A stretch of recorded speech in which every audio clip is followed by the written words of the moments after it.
is Tuesday, August 11th, and we just got done making coffee and tea. We're really not making much of breakfast. This was a great open spot. It was so quiet. I didn't look at the stars last night, but Manny did, and he said it was amazing.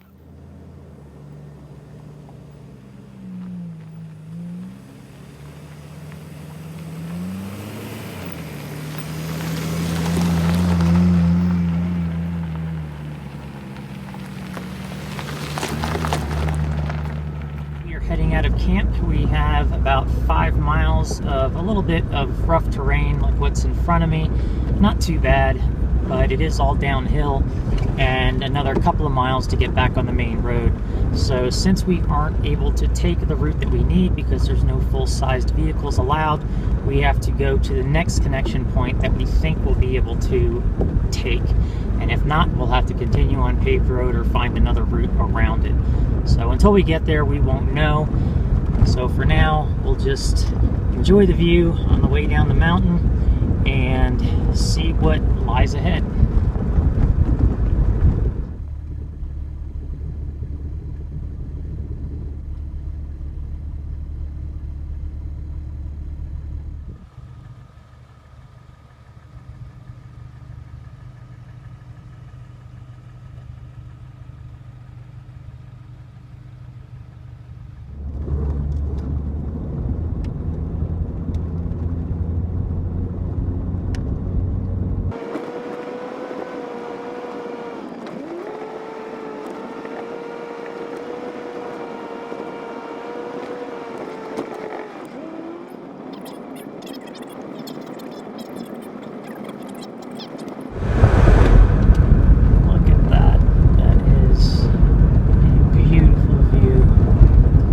So since we've been on Highland Road, which was just off the highway, we are back on the section route.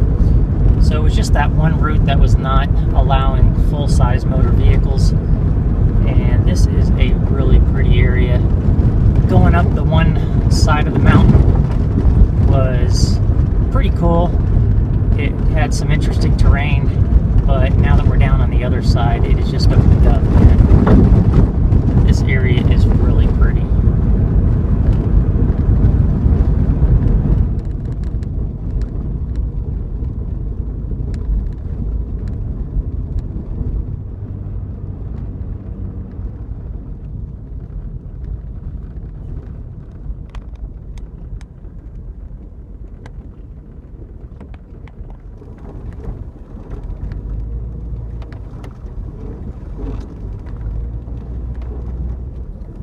Right over that edge with that barbed wire fence is I-15.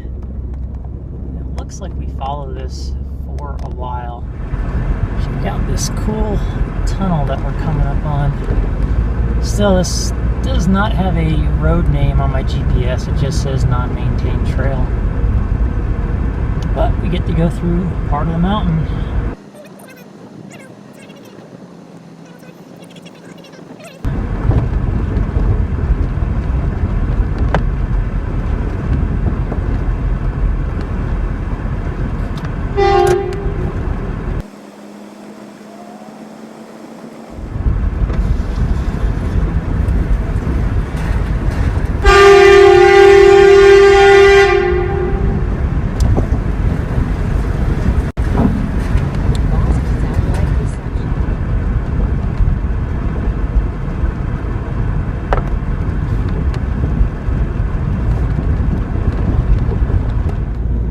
Along this whole route from Butte to Basin, which is about 24 miles, right on the other side of that tree line is I-15, and we are, it looks like, following it the entire way. So I don't know if taking a rocky road that's all rutted all the way to Basin is adventurous or just kind of ridiculous.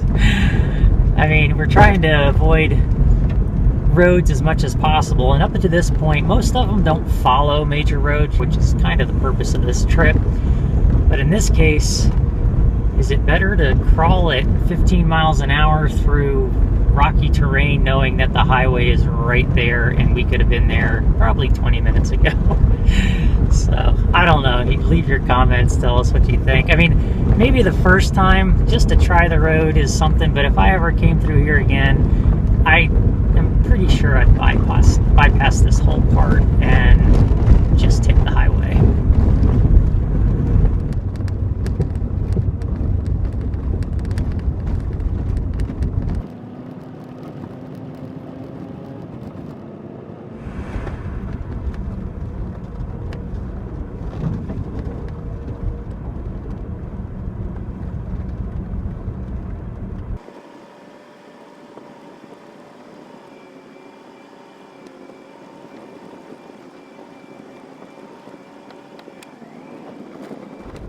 So now we are on the other side of the highway, and it is literally right there. I think we have about another mile to go before we get to Basin.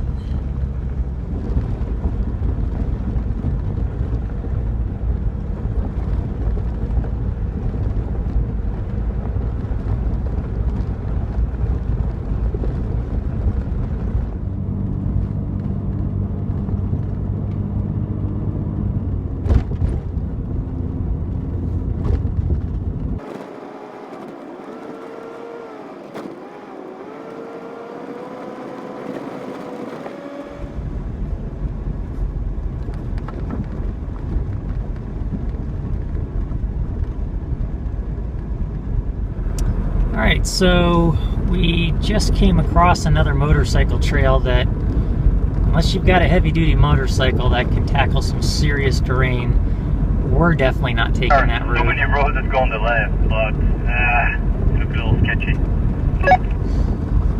I should have took a video of it, but there was even a tree down across it, and not anywhere that Manny and I want to go at this point in time. So we are backtracking and following what looks to be some Garmin routes, and we can still take dirt roads all the way to Helena, but we won't be staying on the GPS Ken route for a little bit now.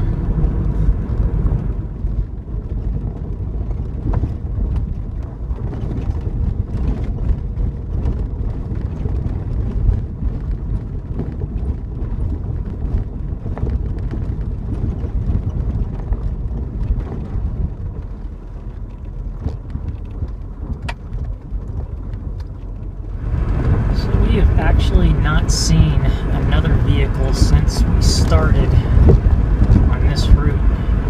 Well over an hour. Might even be longer than that. So it's kind of cool. Don't have to worry about anybody else. Just do our own thing. This one's the most bumpy and articulating out of all the roads so far that we've been on today. So Manny just pointed out that this section right here, and you can't really see it on camera very well, there's a lot of boulders up there. So that is the red section of GPS Ken's motorcycle route. And he just pointed out, just imagine a motorcycle rider with loaded down with saddlebags and everything else going over that. The one section right up there, I cannot see a route around. You're pretty much just riding on rocks. So I'm sure that would be a great four-wheeler trail, and according to that sign, anything can go up there. So that is definitely something I'm sure a lot of Jeep enthusiasts and four-wheel drive people seek out. But very cool route. I asked Manny if he wanted to give it a try, and he said he'd meet me at the bottom if I wanted to. But yeah, it looks like a lot of fun, but I also will not be trying that.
most technical thing that we've done on this trip.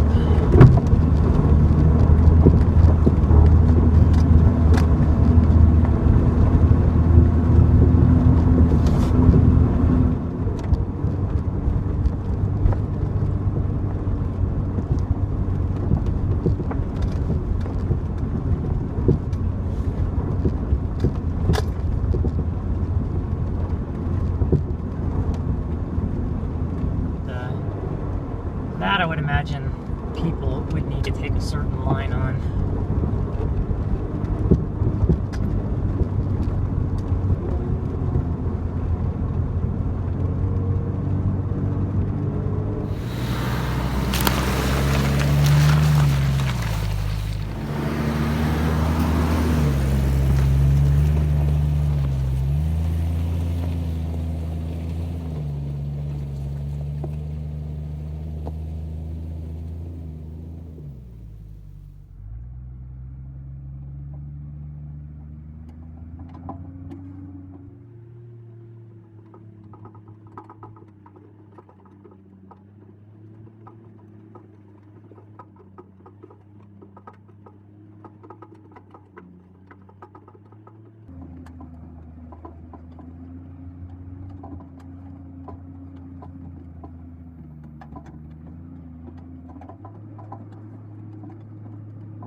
All right, it is 7:40 and we are beat. Luckily, there were quite a few spots to pick from in this campground. This one we picked, got a little bit of view of the water there, but you can see my jacket hanging there. I had a cooler with some stuff in it, completely forgot about all the water, and it all leaked out through the top. So my jacket that was wrapped around it is completely soaked, so it's hanging there to dry. But the last 10 miles were probably some of the worst that we saw in this whole trip. Definitely 4x4 territory. Nothing that a lifted vehicle really couldn't manage. You really didn't have to pick too many lines. And it was fun, but at the same time, it just came at the wrong part of the day. We were already ready to finish, and then we hit that. So we are really happy that this is open, and we are gonna chill out for sure. Not gonna do a whole lot. I'll probably just bust open an MRE or a can of food and do nothing the rest of the night. We are actually really tired. So we think we've only got about an hour to go before we get to Helena, but with the territory that we just came through, we're not really sure what to expect. So we might have to get an earlier start tomorrow. I'll talk to Manny and see about that. But for now, we are gonna enjoy this really nice evening around other people actually. So that's it.